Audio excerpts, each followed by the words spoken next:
বর্তমানের খ্যাতি মাছ বলছি রে, তোদের মতো হেরে গিয়েও তারা ওই 2 টাকার টপি দিয়ে লাফালাফি করি না, বুঝলি?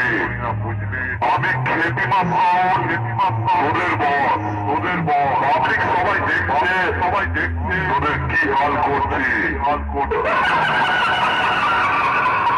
আর মুখ টিপে হাসছে, তোদেরকে তোদের অকাজ বুঝিয়ে দিচ্ছে, বুঝলি?